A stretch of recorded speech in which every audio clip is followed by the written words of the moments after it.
रुकिए भैया, कहाँ जा रहा है बंदर? वो पीटीएम है ना भैया, तो रिजल्ट लेने आए थे। आप साइड में खड़े जाइए।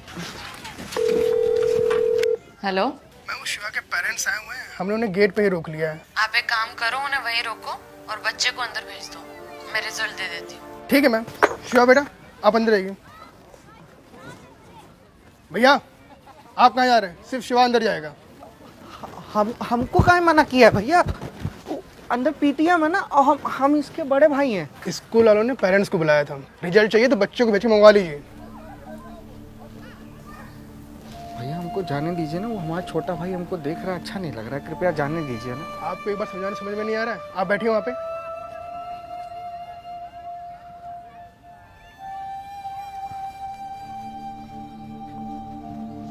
भैया भैया, ये बहुत अच्छा रिजल्ट आया इस बार।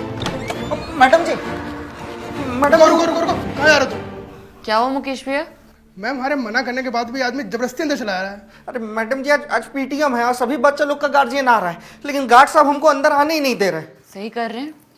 हमारे स्कूल की कोई रेपुटेशन है कि नहीं है? आपको पता होना चाहिए कि क्या पहन कर आना है। माफ़ करिएगा मैडम जी, आपको तो मालूम ही है कि हमारे माँ बाबू जी इसके बचपन में ही गुजर गए थे, और हम तो मजदूर आदमी हैं, मेहनत करके जो कमाते हैं भाई का फीस, कापी किताब ड्रेस इसमें ही चला जाता है। अब अपने लिए कुछ बचता नहीं है ना मैडम जी। तो अपनी हैसियत के हिसाब से अपने भाई को पढ़ाना चाहिए था ना। हमारा हैसियत नहीं है, हम जानते हैं, कहा कभी हम पढ़ लिख नहीं पाए ना, लेकिन हमारा भाई का हैसियत बन सके इसीलिए इस स्कूल में पढ़ा रहे हैं। मैडम जी, हम खाली रिजल्ट देखने आए हैं, हमको रिजल्ट दिखा दीजिए। डिस्गस्टिंग। आप बाहर जाके वेट करिए, मैं बुलाती हूँ आपको। जी जी जी मैडम जी, हाँ चल रहे।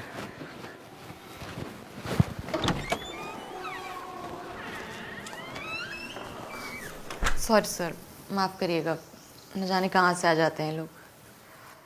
Well, congratulations. सर्वम ने क्लास में सेकंड टॉप किया है। He is doing really well. Thank you so much. वैसे क्लास में फर्स्ट कौन आया है?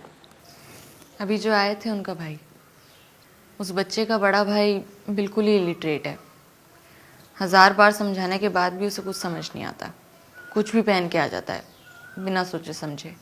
कहीं ऐसा तो नहीं कि आपको कुछ समझ ना आ रहा हो? What do you mean? इस बच्चे का भाई पढ़ा लिखा नहीं है,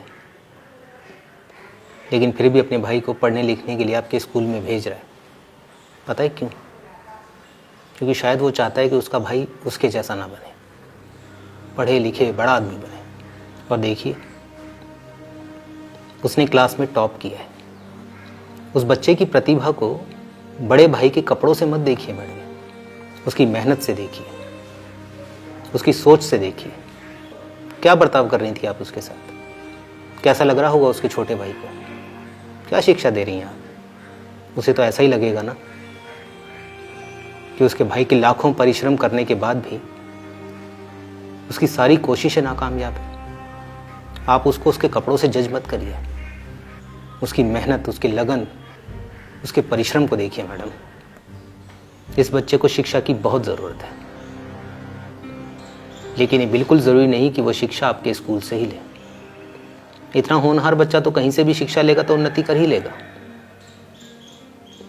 सच बात तो ये है कि इस बच्चे को आपके स्कूल की ज़रूरत नहीं है, बल्कि आपके स्कूल को ऐसे होनहार विद्यार्थियों की ज़रूरत है। इसलिए पेरेंट्स के स्टेटस को मत देखिए, हार्ड वर्किंग स्टूडेंट्स की प्रतिभा को देखिए।